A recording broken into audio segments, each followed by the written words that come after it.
Hello student. आज हम लोग जो है क्लास 12th का मैथ का चैप्टर फर्स्ट स्टार्ट कर रहे हैं, यानी कि रिलेशन एंड फंक्शन। इसमें जो है हमारा जो है ये लेक्चर नंबर फर्स्ट होगा। तो चलिए स्टार्ट करते हैं, रिलेशन एंड फंक्शन क्या है। और उससे पहले हम क्या करेंगे, थोड़ा सा कुछ क्लास 11 का जो टॉपिक है उसको कुछ रिकॉल करेंगे। जैसे कि कुछ इंपॉर्टेंट सेट, जैसे कि मान लो सेट ऑफ नेचुरल नंबर।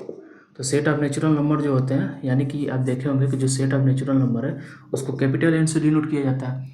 और इसमें जो एलिमेंट कैसे आते हैं, तो यानी कि सेट ऑफ नेचुरल नंबर देखेंगे कि जो इसकी एंट्री है वो किससे स्टार्ट होती है, किस नंबर से, 1 से स्टार्ट होती है। यानी 1 2 3 4 5 dash dash dash dash and so on. इसको क्या पढ़ा जाता है इतने के बाद, यानी कि हम तो ये पूरे जो अगर ये जो नंबर सिस्टम देखें, यानी कि जो भी नंबर यहाँ पर फिल किए हुए हैं सेट ऑफ नेचुरल नंबर के लिए, ये तो इन्फिनिटी तक है।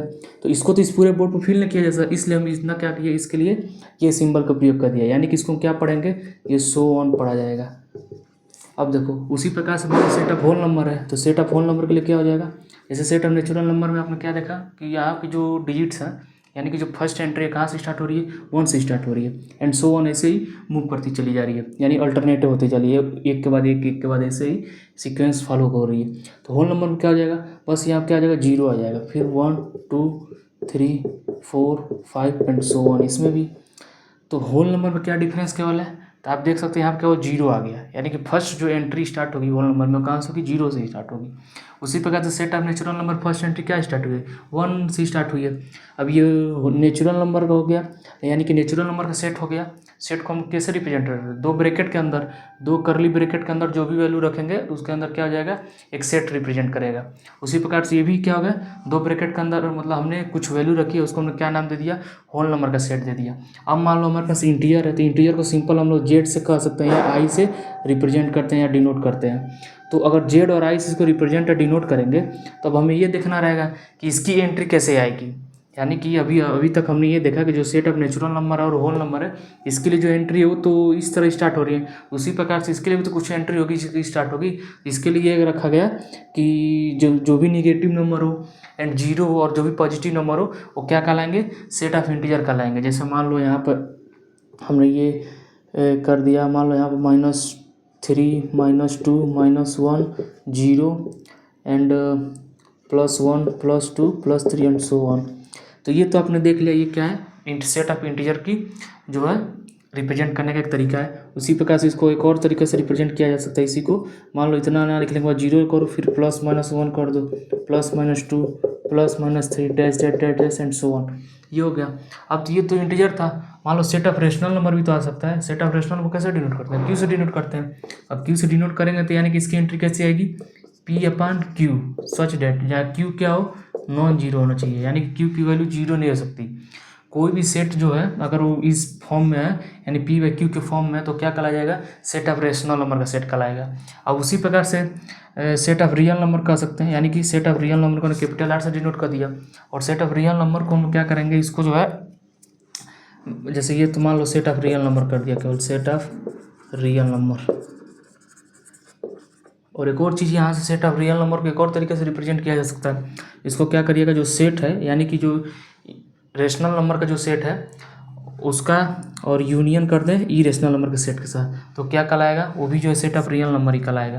देखो ऐसा मान लो जैसे क्यू क्या है, ये वाला है, यानी कि सेट ऑफ रेशनल नंबर हो गया ये क्यू, और क्यू कॉम्प्लीमेंट क्या हो गया, set of E rational number. जैसे कि वो एलिमेंट जैसे मान लो √2 √3 ई पाई, ये सब टाइप के जो भी वैल्यू आएंगी वो किस में आ जाएंगे, set of E rational number में आएंगे।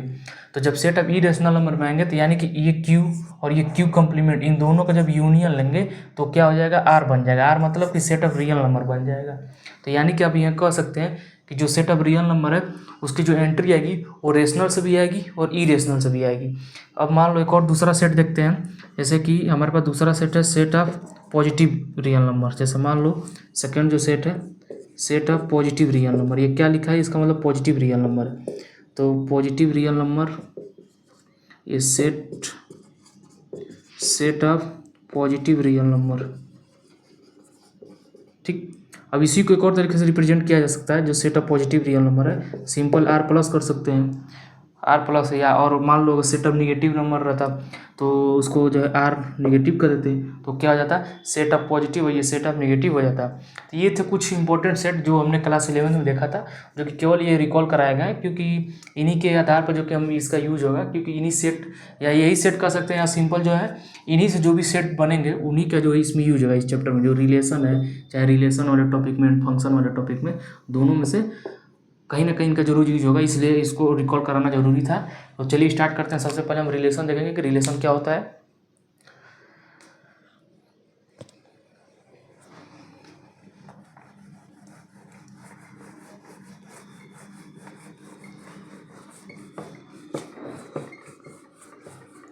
इसमें क्या है कि कोई बहुत बड़ा एक बहुत इजी चैप्टर है ये, क्योंकि जो आपका बोर्ड का एग्जाम है उसमें क्या है कि इससे ज़्यादातर चांसेस हैं 1 नंबर में पूछने का क्वेश्चन। जैसे जो हमारा बोर्ड का एग्जाम वो कैसा है, ऑब्जेक्टिव टाइप के क्वेश्चन भी पूछे जाएंगे, फिर शॉर्ट टाइप के भी, एंड एक लॉन्ग आंसर आएगा जो सॉल्व करने के लिए आ जाए। तो इस चैप्टर से हमें लगता है जो ये चैप्टर फर्स्ट है, यानी कि इससे केवल जो बेसिक डिफिनेशन या कह सकते हैं केवल ऑब्जेक्टिव टाइप में पूछा जा सकता है, या तो शॉर्ट में पूछा जाता है। बाकी नहीं लगता कि इसका जो इस केवल टॉपिक से, यानी जो रिलेशन है इससे केवल, जो फंक्शन है इससे भी इसमें यही पूछा जा सकता है। बाकी शॉर्ट में भी पूछा जा सकता है, केवल ज़्यादातर इससे जो क्वेश्चन बन सकते हो केवल इन्हीं दो नेचर के बन सकते हैं। पहले क्या था, यानी कि जो पहले जो CBSE ने जो भी पेपर कराए हुए हैं अपने, उसमें क्या था कि ये जो है आई थिंक 2015 से पहले, तो उस टाइप का जो पैटर्न था उसमें अलग था। तो उधर क्या था कि कभी कभी क्या था कि इस चैप्टर से क्या किया गया है, लॉन्ग आंसर टाइप में क्वेश्चन पूछ दिए गए हैं, तो उसको भी यहाँ पर करा दिया जाएगा, सॉल्व कराया जाएगा, तो देखा जाएगा फिर भी। लेकिन क्या करेंगे सबसे पहले हम, यानी कि ऑब्जेक्टिव को पहले देखेंगे, यानी कि जो नेचर है क्वेश्चन पूछने का उसके अकॉर्डिंग जो है हमारे पूरा पैटर्न रहेगा पढ़ाने का। बाकी जो आपको पूरे कंटेंट अच्छे तरीके से प्रोवाइड कराए जाएंगे। जैसे मान लो हमें पहले ऑब्जेक्टिव टाइप देखना था, यानी कि हमें कुछ बेसिक डिफिनेशन देखने पड़ेंगे ना, तभी ना ऑब्जेक्टिव टाइप के जो भी क्वेश्चन आएंगे ये ना हो कि इस चैप्टर से हमें हो ना पाए, तो इसलिए कुछ बेसिक जैसे डिफिनेशन आएंगे वो भी आपको बताए जाएंगे एक एक चीज़। फिर जो शॉर्ट टाइप के आंसर और जो क्वेश्चन हम सॉल्व करेंगे वो तीनों इसी आधार पर रहेंगे। जैसे आपको ऑब्जेक्टिव टाइप के लिए क्वेश्चन बताया जाएगा, ऑब्जेक्टिव टाइप में क्वेश्चन क्या पूछा जैसे जैसे जो जो टॉपिक बताया जाएगा उसी के अकॉर्डिंग जो आपको जो भी एग्जाम का पैटर्न है उसी के अकॉर्डिंग वो क्वेश्चन सॉल्व भी कराए जाएंगे, तो जिससे आपको जो है एक कॉन्फिडेंस बूस्ट हो, जिससे कि एग्जाम में आप जो है ज़्यादातर क्या करें 90+ के जो क्वेश्चन क्या है सॉल्व कर सकें, यानी कि 90+ मार्क्स आप गेन कर सकें। ये केवल टारगेट है हमारा, केवल आपका टारगेट है मैथ में। चलिए स्टार्ट करते हैं इसको। सबसे पहले तो अगर इसको हम स्टार्ट करें, जैसे मान लो जो रिलेशन है अगर इसको देखा जाए, तो सबसे पहले हम रिलेशन को देखेंगे, फिर जो है फंक्शन को देखेंगे। तो इसको स्टार्ट करें जैसे पहले थोड़ा सा कुछ हम क्या करेंगे, एक और जो है कुछ इंपॉर्टेंट जो क्लास 11th के जो टर्म है उनको देखेंगे थोड़ा सा। कार्टेशियन प्रोडक्ट ऑफ सेट क्या होता है, जैसे क्या कहा जा रहा है, Cartesian product of set, Cartesian product of two sets. ठीक, दो सेट के कार्टेशियन प्रोडक्ट कैसे होते हैं, तो इसको देखना है हमें, क्योंकि जो रिलेशन आ रहा है, यानी कि जो रिलेशन हमारा वो क्या इसी पर डिफाइन है, दो कार्टेशियन सेट पे डिफाइन होगा, तभी इसीलिए इनका जो है ये जो बेसिक टर्मोलॉजी जो है क्लास 11 में जो यूज है उनको यहाँ पर रिकॉल कराया जा रहा है। तो जैसे Cartesian product of two set देखना है, तो Cartesian product of two set क्या होता है, उसके लिए हमें दो सेट कंसीडर करना पड़ेंगे। सपोज कर हमने दो सेट ले लिया, एक सेट ए लिया जिसमें जो है 1 और 2 एलिमेंट है, और एक सेट बी लिया हमने जिसमें जो है P और Q एलिमेंट है। अब इनका कार्टेशियन प्रोडक्ट करना है, तो कार्टेशियन प्रोडक्ट कैसे करते हैं, देखो क्लास 11 में एक चीज़ जरूर बताया गया होगा कि जो कार्टेशियन प्रोडक्ट है दो सेट का वो ऐसे किया जाता है A क्रॉस B, यानी कि, और इसको लिखा कैसे जाता है ऑर्डर पेयर में, A, B ये जो एलिमेंट है, यानी कि जो इसकी एंट्री आएगी, जैसे अभी हमने क्या बताया कि सेट ऑफ नेचुरल नंबर था, उसके लिए एंट्री क्या थी 1 से स्टार्ट हो रहा था, 2 से एंड सो ऑन ऐसे स्टार्ट होते चला जा रहा है। उसी प्रकार से अब ये दो सेट का कार्टेशियन प्रोडक्ट है, तो इसके लिए जो एंट्री आएगी, यानी जो एलिमेंट आएंगे इस सेट के अंदर कैसे आएंगे, ऑर्डर पेयर में आएंगे। कभी भी दो ब्रैकेट के अंदर अगर ऐसे एलिमेंट लिखे रहे, यानी फर्स्ट एलिमेंट और सेकेंड एलिमेंट लिखा है, तो जो फर्स्ट एलिमेंट है वो सेट ए कराता है और जो सेकेंड एलिमेंट है वो दूसरे सेट कराता है। तो जब ऑर्डर पेयर में, ये ऑर्डर पेयर में जब मल्टीप्लाई करेंगे तो क्या हो जाएंगे, जब दो सेट को जब मल्टीप्लाई करेंगे तो जो उसके एलिमेंट आएंगे वो एक ऑर्डर पेयर में मिलेंगे। तो कभी भी इस तरह का अगर कहीं भी लिखा है चाहे दिखे तो उसका मतलब होता है ऑर्डर पेयर होता है। ये चीज़ आपको क्लास 11 में जरूर बताया जाएगा, तो उससे इतना बताने की जरूरत नहीं है, तो फिर भी आप देख लेते हैं। तो यहाँ पर क्या होता है, जो ए है यानी कि ए कहाँ से आ रहा है, सेट ए से आएगा, फर्स्ट वाले सेट से आएगा, एंड बी कहाँ से आएगा, यानी जो स्मॉल बी है वो कहाँ से आएगा, सेट बी से आएगा। तो ये है कार्टेशियन सेट, यानी कि दो सेट का अगर प्रोडक्ट लेंगे तो उसको रिप्रेजेंट करने का इस तरह रिप्रेजेंट करेंगे। तो चलिए मान लीजिए हमारे पास ये एग्जांपल है, ए सेट इतना है, बी सेट इतना है। अब इसको हमें ये जो कार्टेशियन प्रोडक्ट दो सेट का किए हमने यहाँ पे, जो हमारा बेसिक जो अंडरस्टैंडिंग है उसके अकॉर्डिंग, तो अब इस दो सेट का क्या करेंगे, कार्टेशियन प्रोडक्ट करेंगे। तो यानी कि अगर ये क्रॉस बी यहाँ से हम करें तो क्या मिलेगा, मान लो। तो हमने क्या कहा, से ये इस टाइप के एलिमेंट आने चाहिए इस कार्टेशियन प्रोडक्ट के सेट में। दो सेट का कार्टेशियन प्रोडक्ट कर रहे हैं तो यानी कि इसके जो एलिमेंट आएंगे सेट को कैसे आएंगे, ऑर्डर पेयर में आएंगे, यानी इस टाइप के आएंगे हमें। तो यानी कि और ए कहाँ से आ रहा है, यानी फॉर ऑल ए, जितने भी ए हैं, जितने भी ए हैं कहाँ से आएंगे, इससे आएंगे। और जितने भी बी हैं कहाँ से आ रहे हैं, इससे आ रहे हैं। यानी जितने भी स्मॉल ए हैं सेट ए से आ रहे हैं, जितने भी स्मॉल बी है सेट बी से आ रहे हैं। तो उसी के आधार पर देखें तो यहाँ पर क्या करेंगे, तो यानी कि जो ये फर्स्ट एलिमेंट है ये कहाँ का है, सेट ए का है। यानी कि इसके अकॉर्डिंग क्या करेंगे, फर्स्ट यानी कि इसका एक बार इसके साथ करेंगे, फिर इसका एक बार इसके साथ करेंगे। तो यानी कि 1, ठीक। फिर सेकेंड देखो, मल्टीप्लाई करने का दो सेट का कार्टेशियन प्रोडक्ट जो है उसके एंट्री जो है यानी ऑर्डर पेयर में कैसे लिखते हैं, जब दो सेट दिए रहे तो यानी कि जो सेट ए है उसका जो फर्स्ट एलिमेंट लेंगे और उससे क्या करेंगे, सेट बी के जो दोनों एलिमेंट है, चाहे जितने भी एलिमेंट रहे उनके साथ क्या करेंगे, सेट ए के एलिमेंट को क्या करेंगे, एसोसिएट करेंगे। यहाँ फिलहाल तो सेट ए के अंदर दो एलिमेंट है और बी के अंदर भी दो एलिमेंट, इसलिए हमने क्या किया, इसके साथ इसको एसोसिएट किया, इसके साथ इसको एसोसिएट किया। तो इसी से कह सकते हैं कि जैसे मान लो ये है तो यहाँ यानी कि यहाँ से क्या मिल जाएगा, 1, Q मिल जाएगा। फिर उसी अकॉर्डिंग क्या करेंगे, 2 को करेंगे। अगर 2 को यहाँ से करें तो 2 क्या होगा, P आएगा, फिर 2 क्या आएगा, Q आएगा। यानी कि 2, P फिर 2, Q। अब ये देखें कि जो हमने क्या देखा कि जो कार्टेशियन प्रोडक्ट है दो सेट का वो हमें इतना मिला। क्या आप देख सकते हैं कि जितने भी इसकी एंट्री है किस फॉर्म में, ऑर्डर पेयर में आई है। यानी कि ये जो हमने क्या बताया था कि जो कार्टेशियन सेट होता है उसको किस फॉर्म में, यानी कि जो उसकी एंट्री है किस फॉर्म में आएगी, ऑर्डर पेयर आएगी। और ऑर्डर पेयर में क्या आएगी, A, B के ऑर्डर पेयर आएंगे, जहाँ जो फर्स्ट एलिमेंट होगा, यानी कि आप देख सकते हैं किसी भी ऑर्डर पेयर पे चेक कर सकते हैं, जो इसका फर्स्ट एलिमेंट होगा सेट ए से आएगा, यानी कि जो पहला सेट है उससे आएगा। और जिसका सेकंड एलिमेंट होगा इस ऑर्डर पेयर का, उसका दूसरे सेट से आएगा। उसी अकॉर्डिंग किसी भी ऑर्डर पेयर पर चेक कर सकते हैं। जैसे मान लो इसी ऑर्डर पेयर पे लिए तो ये कहाँ का है, 2 कहाँ का एलिमेंट, पहले सेट का पहला सेट यहाँ पर क्या है, ए है। और P कहाँ का एलिमेंट है, दूसरे सेट का सेट क्या है, दूसरा यहाँ पर बी है। तो आप देख सकते हैं यहाँ पर कि जो फर्स्ट कभी भी जो ऑर्डर पेयर में अगर जो फर्स्ट एलिमेंट हो कहाँ से आता है, उस फर्स्ट सेट से आता है। और जो सेकेंड एलिमेंट है कहाँ से आता है, सेकेंड सेट से आता है। ये तो कुछ इंपॉर्टेंट टर्म जो क्लास 11 के थे जिसको रिकॉल करना जरूरी था। जैसे इसका इसी का प्रयोग होगा रिलेशन में। तो ये था Cartesian product of two set. अब जो है थोड़ा सा हम रिलेशन देखते हैं कि रिलेशन है क्या।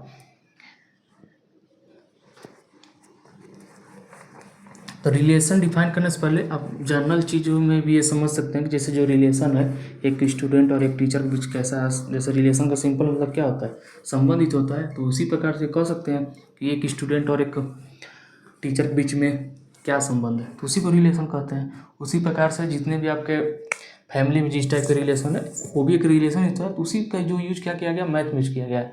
बस इसको क्या किया गया, हमें सिंबल का फॉर्म में रिप्रेजेंट किया गया यहाँ पे। तो यहाँ से हम क्या कह सकते हैं, अगर देखा जाए तो यहाँ से रिलेशन जो है ये कहा जा सकता है, जो रिलेशन है यानी कि in general relation is a connection. Relation क्या है, कनेक्शन है between two quantity, between two quantity, दो क्वांटिटी के बीच में क्या है, एक तरह का क्या है, कनेक्शन है। जैसे मान लो हमने क्या कहा कि ये स्टूडेंट है और ये टीचर है, तो इनके बीच में क्या है, एक रिलेशन है ना, कि भाई स्टूडेंट और टीचर के बीच में क्या है, रिलेशन है। तो वही क्या हुआ, तो ये दो ही तो क्वांटिटी हुई, एक ये हुआ एक ये हुआ, इन दोनों के बीच में क्या है, एक रिलेशन ही तो डिफाइन किया गया। तीन जनरल रिलेशन क्या है, कनेक्शन है। आप ये देख सकते हैं क्या कि टीचर और स्टूडेंट के बीच में क्या है, कनेक्शन है, उसी क्या करिएगा, रिलेशन का आ गया। अब ये तो इन जनरल हो गया। अब इसी को मान लो जो हमारा जो टॉपिक है, यानी कि जो हमारा चैप्टर फर्स्ट है जिसमें हमको पढ़ना है कि रिलेशन क्या होता है, फंक्शन क्या होता है, तो उसके अकॉर्डिंग देखें तो यहाँ से हम क्या कर सकते हैं, यानी कि जो मैथमेटिकल भाषा है, मैथमेटिकल लैंग्वेज में रिलेशन को डिफाइन करना जाए तो क्या कहा जा सकता है कि देखो रिलेशन आर जो है, यानी कि रिलेशन को रिप्रेजेंट कैसे करेंगे मैथमेटिकल भाषा में, कैपिटल आर से करेंगे। जैसे आपको डाउट ये हो सकता है कि जो सेट ऑफ रियल नंबर है, set of all real number, उसको भी किससे डिनोट करते हैं, आर से डिनोट करते हैं, कैपिटल आर से। तो आपको जहाँ ये चीज़ लिखा रहेगा वहाँ पर मेंशन किया रहेगा कि जो आर है वो किसके लिए है।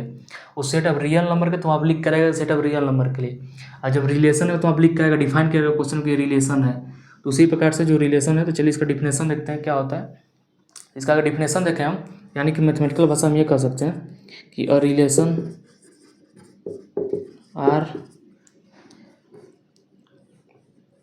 From set A to set B, चाहे इसको कह देना R is a relation, R is a relation from set A to set B if and only if, ये जो सिंबल है इफ़ एंड ओनली इफ़ को रिप्रेजेंट करता है, या सिंपल इस सिंबल की जगह आप ये भी लिख सकते हैं। इसको पढ़ा जाता है इफ़ एंड ओनली इफ़। क्या पढ़ा जाता है? इफ़ एंड ओनली इफ़ पढ़ा जाता है। ये इफ़ है, इफ़ एंड ओनली इफ़, इसको इन दोनों सिंबल को पढ़ा जाता है। तो कोई भी आर है, यानी हमने क्या कहा, रिलेशन किसी रिप्रेजेंट करेंगे कैपिटल आर से। तो R is a relation from set A to set B. हमने मान लिया दो सेट हैं, अब इसको केवल डिफरेंशियल इसको लिखवा रहे हैं, फिर समझाते हैं क्या होता है। तो मान लो कोई एक आर है जो रिलेशन है कहाँ से, सेट ए से सेट बी पर। If and only if R क्या हो जाए, सबसेट हो जाए किसका, ए क्रॉस बी का। ए क्रॉस बी यानी ए क्रॉस बी क्या, कार्टेशियन प्रोडक्ट है, यानी जो दो सेट आप लेंगे यहाँ पे ए और बी, उनका क्या होना चाहिए, कार्टेशियन प्रोडक्ट होना चाहिए। तो आर क्या हो जाना चाहिए, उन दोनों को कार्टेशियन प्रोडक्ट क्या हो जाना चाहिए, सेट हो जाना चाहिए, सॉरी सबसेट हो जाना चाहिए। जब सबसेट हो जाएगा तो हम क्या कर देंगे, जो गिवन आर जो हमने एज्यूम यहाँ किया था वो क्या हो जाएगा, रिलेशन हो जाएगा। जैसे मान लो सपोज करो हमारे पास एग्जाम्पल के लिए,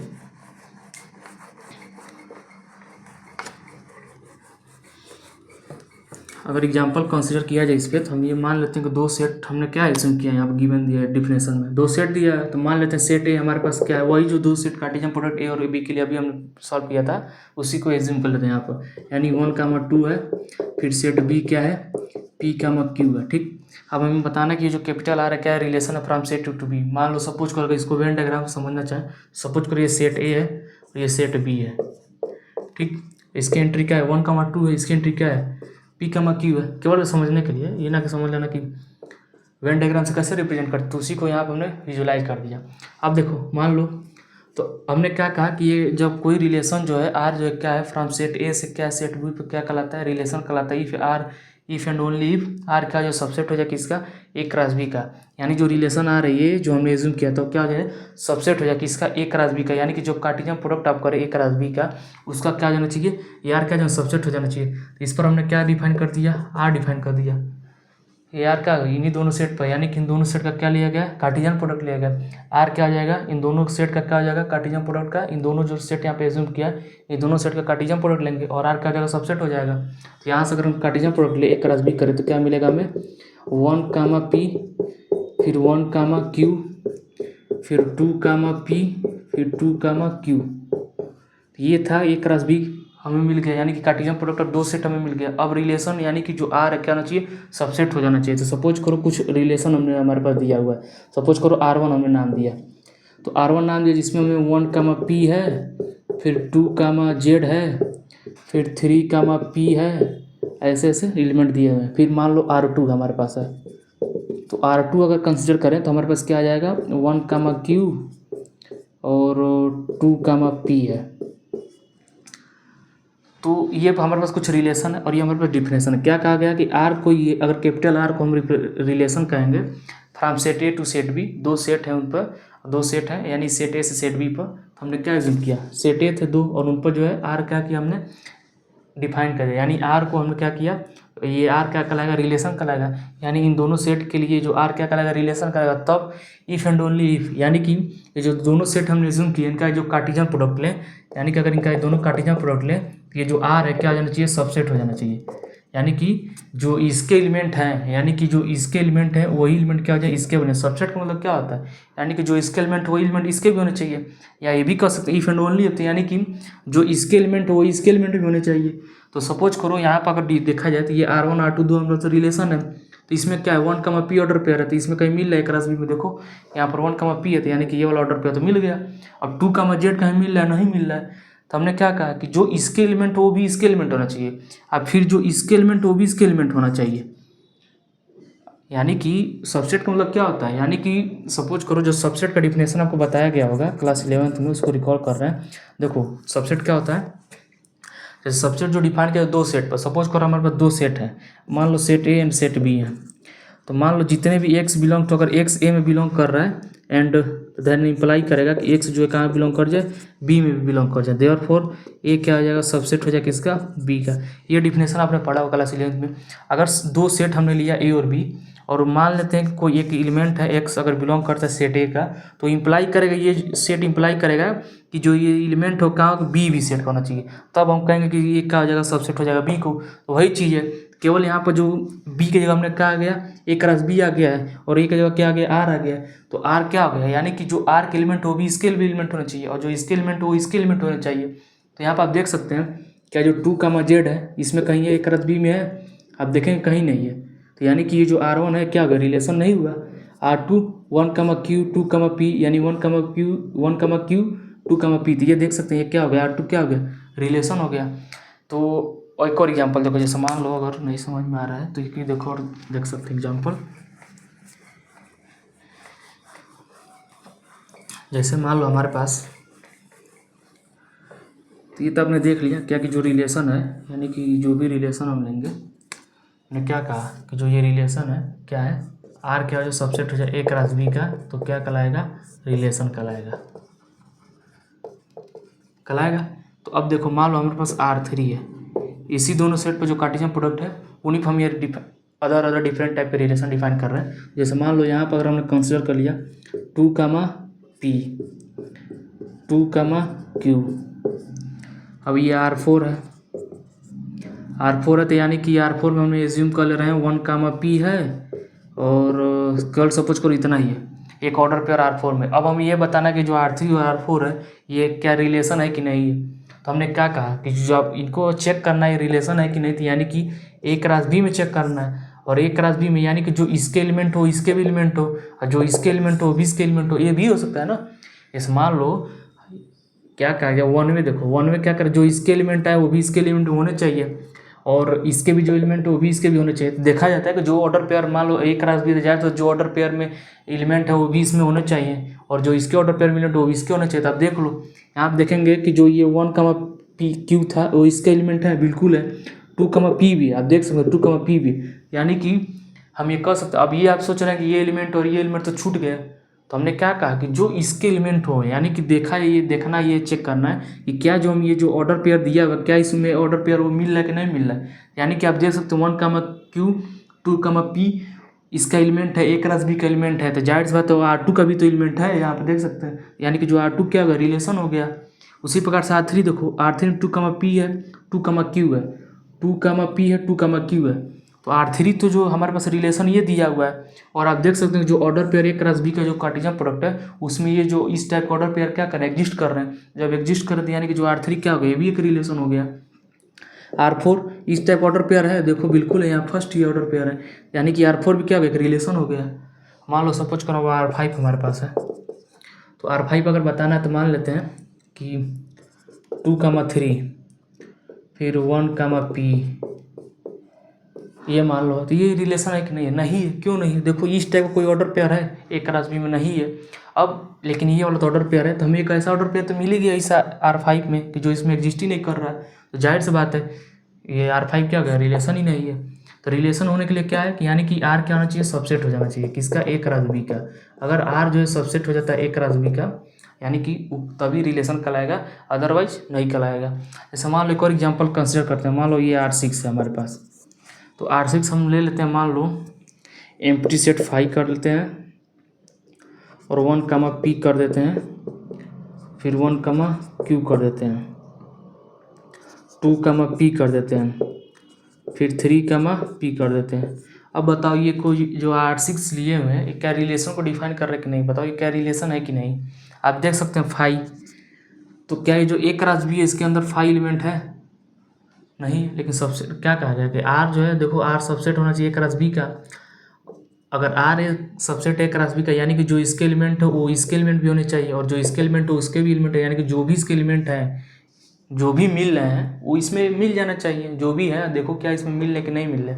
आप देख सकते हैं ये इस टाइप का जो ये ऑर्डर पेयर दिया गया है यहाँ पे, इसमें कहीं है नहीं, यानी कि जो R6 का रिलेशन ही नहीं हुआ। तो ये था केवल जो बेसिक इंट्रोडक्शन रिलेशन का। बाकी जो नेक्स्ट क्लास में समझेंगे और भी जो टॉपिक है, यानी कि रिलेशन से रिलेटेड, यानी कि टाइप्स ऑफ रिलेशन कह सकते हैं, domain and range of relation क्या होता है, उसको जो है नेक्स्ट क्लास में समझेंगे। ये था लेक्चर फर्स्ट। बाकी जो नेक्स्ट क्लास में अगर कंटेंट अच्छा लगा तो चैनल को जरूर सब्सक्राइब करिए।